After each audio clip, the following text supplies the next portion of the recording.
A paz do Senhor para todos que nos assistem e nos ouvem através desse canal, mais uma vez. Estamos aqui compartilhando, aprendendo juntos a respeito do livro de teologia. Teologia significa estudar missões, né? A tarefa da igreja, a tarefa daquele que recebeu a Cristo Jesus, né? A tarefa do cristão é a tarefa primordial, é anunciar o Evangelho, é fazer discípulos, né? O tema de missões, ele vem desde o princípio, né? Deus enviou o seu Filho unigênito para que para que todo aquele que nele crê não pereça, mas tenha vida eterna. E Jesus veio para cumprir uma missão, ou seja, revelar o Pai e salvar a humanidade, né? Tá certo? Então, nas aulas passadas, nós passamos pelo capítulo 1, o capítulo 2, o capítulo 3, nós estamos no capítulo 4, falando um pouco a respeito de missão da igreja numa perspectiva cristã. Missiologia, unidade 1, capítulo 4 e lição 1. Uma perspectiva histórica de missões.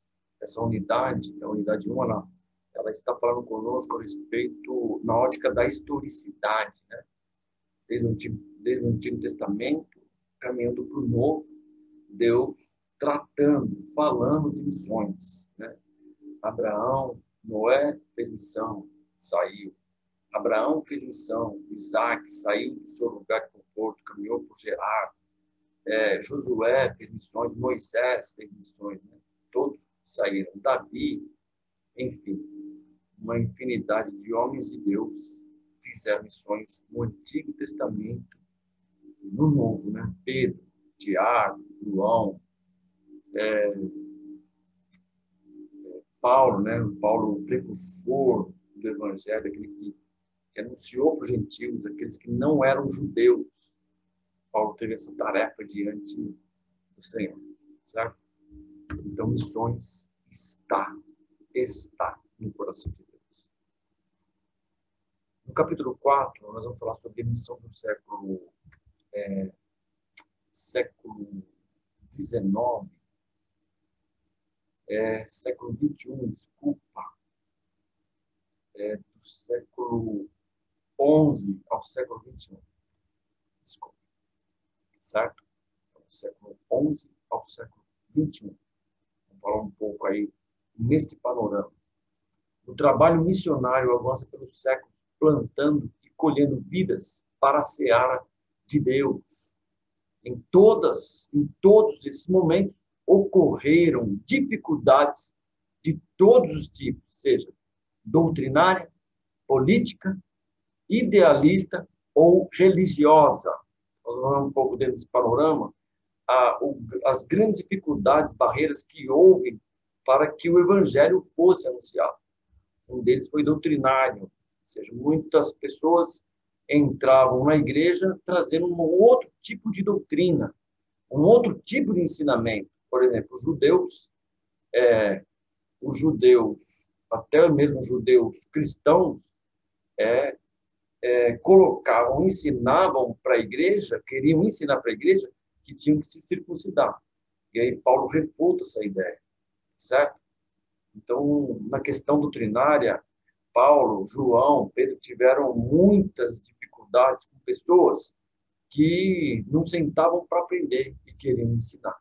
E hoje, dentro da igreja, existem muitas pessoas assim. Uma questão política, né? A relação com o governo querendo influenciar. Nós vemos Constantino, quando ele se envolve com o cristianismo, ele traz o cristianismo, ou seja, todos do império tinham que ser cristãos, e com isso o cristianismo é rasurado, mas ainda é levado, né? O nome de Jesus é levado dessa forma, mas implantando dogmas, e isso trouxe um esfriamento para a igreja, e a igreja se tornou um Estado, né? Idealistas, aqueles que não queriam trazer algumas ideias, ou refutavam ideias dentro das escrituras e queriam impor as suas próprias ideias. E religiosa, nós vemos uma infinidade, né? Uma infinidade de religiões, de grupos hereges que vão contra as escrituras sagradas, né? Pessoas que trazem as suas revelações e disseminam, né? Dizendo que isso é uma verdade e não são conduzidos pela palavra de Deus. Desenvolvimento do cristianismo no século XI e século XII. A expansão da religião cristã continua. Várias partes do mundo vão sendo conquistadas e o evangelho sendo anunciado. Nós vemos no capítulo 3, nobres, reis, né, imperadores do século XIV até o século XVIII, trazendo para si a religião cristã e divulgando, né, firmando, anunciando o cristianismo, o evangelho, ainda que com os dogmas, né? Depois se forma a Igreja Católica e se funda realmente os dogmas, né? Tá certo? Tratando ainda do século XI ao século XII, a Groenlândia é evangelizada por um missionário dinamarquês. A igreja é estabelecida na Noruega pelo rei Olaf. Aí é mais um caso que nós vemos de grandes líderes, né, que abraçaram, que foram envolvidos com o cristianismo. E este é um caso, né? Certo? A igreja da Noruega e a Groenlândia. A evangelização se expande pela Suécia, Rússia, Polônia, avançando também as classes nobres. Nós vimos um pouco, já na aula passada, a respeito desse assunto, das classes, da forma que o cristianismo alcançou essas classes, e principalmente com o intuito até da parte de Deus, eu creio, de expandir o evangelho, grandes nobres, né, receberam o cristianismo. Século XI ao século XII. Missões no século XIII ao século XVII. Aí nós vamos falar com mais evidência dentro do catolicismo, tá certo? O protestantismo não tinha preocupação em evangelizar, e sim em restaurar os conceitos das escrituras diante da igreja e das nações, enquanto que o catolicismo expandia o cristianismo, ainda que em meio aos dogmas. Então, é um dos grandes precursores, né?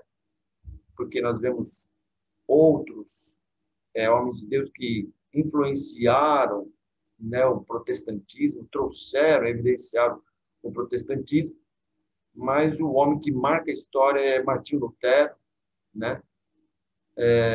E a gente vê antes dele e depois dele homens também, né, que guardaram o conceito das escrituras. E Martinho Lutero era um padre dentro da Igreja Católica Alemã e ele revelava, na leitura da Bíblia, ele percebeu que os dogmas não cabiam dentro das escrituras e ele, então, evidencia as 95 teses, proclama, e aí nasce o protestantismo. O protestantismo nasceu na Alemanha, né? Martinho Lutero, alemão, padre alemão, certo? Isso por volta do século XIII ao século XVII. O cristianismo chega a todo o hemisfério ocidental, principalmente nas Américas do Norte e Sul, através dos jesuítas, sob a evidência do catolicismo. Quando o Brasil era descoberto por Portugal, a Europa já sentia a influência do catolicismo. A Europa já era dominada, havia expandido o cristianismo com base no catolicismo. E quando o Brasil é descoberto, então os jesuítas, ou seja, os padres da Igreja Católica, vêm para evangelizar, para catequizar, né, os índios, e com isso trazem aí os seus dogmas, né, a reverência, a idolatria, e aí os índios não podiam se inclinar aos outros deuses, mas ao Deus, aos deuses do catolicismo, né, já implantada aí mais cultura, enfim, traz a evidência de Cristo Jesus, a cruz do Calvário, né, a salvação por ele, mas tangenciando aí os dogmas da Igreja Católica. Com isso, os índios sofreram um pouco uma forte influência do catolicismo. Missões protestantes na Europa, século XVII ao século XIX.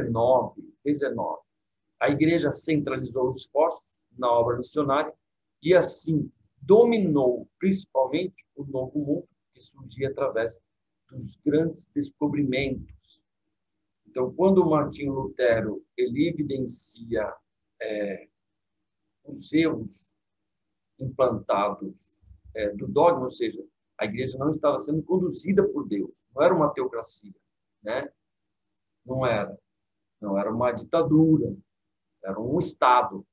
E, com isso, se centrou o esforço no sentido de implantar, de trazer a verdade. Então, o evangelismo, em toda a sua essência, perdeu um pouco o foco, né? Porque o foco maior era trazer à tona toda essa verdade diante de um sistema religioso que já tinha sido implantado sobre o cristianismo. Então, o cristianismo sofreu um esfriamento por causa deste governo. A missão dinamarquesa de Halle, em 1683. O movimento pietista se estabelece na Dinamarca, fundado por Philip Spener, contra a ortodoxia e formalismo da Igreja protestante do Estado. Nós vamos ver aqui, em toda a trajetória da Igreja, várias mudanças influenciadas por pensamentos, por ideologias, né? E o homem, muitas vezes, fugindo do raciocínio da palavra de Deus. Então, o grande segredo é guardar a sã doutrina, né? Que é mansidão, temperança, fé, longanimidade, domínio próprio, né? É algo formado diante daquilo que Jesus anunciou. Se nós olharmos o Evangelho é puro, né? O homem que traz ideias, implementa ideias ou interpreta de forma herética, né? Certo? Missões dos morávios no mundo. O conde Nicolau tornou-se bispo da Igreja moraviana, inspirando e conduzindo atividades missionárias, tornando o precursor do Centro Mundial de Missionários. Então, os moravianos eram um grupo de pessoas, era um grupo, né, de pessoas que traziam posições dentro das Escrituras, mas muitas vezes influenciado com pensamentos ainda de alguns líderes. Mas, contudo, levou-se, né? O conde Nicolau, ele foi o precursor, aí, os moravianos foram os precursores da visão missionária, de levar, de sair, de enviar o cristianismo. Certo? Esse foi um papel aí dentro da história dos morávios. Os morávios eram uma comunidade, mas praticamente. Nós finalizamos essa lição do capítulo 4 e vamos entrar na segunda lição logo em seguida. Nossa referência em IBAD, Instituto Bíblico da Assembleia de Deus, na Manhangaba, São Paulo, e o nosso canal no YouTube, Núcleo IBAD Glória. Se você gostou, dê o seu like, né? Se sentiu de inscrever, faça isso, porque fazendo isso você vai nos ajudar a divulgar o reino de Deus através da sua palavra e através desse canal. Um forte abraço para todos.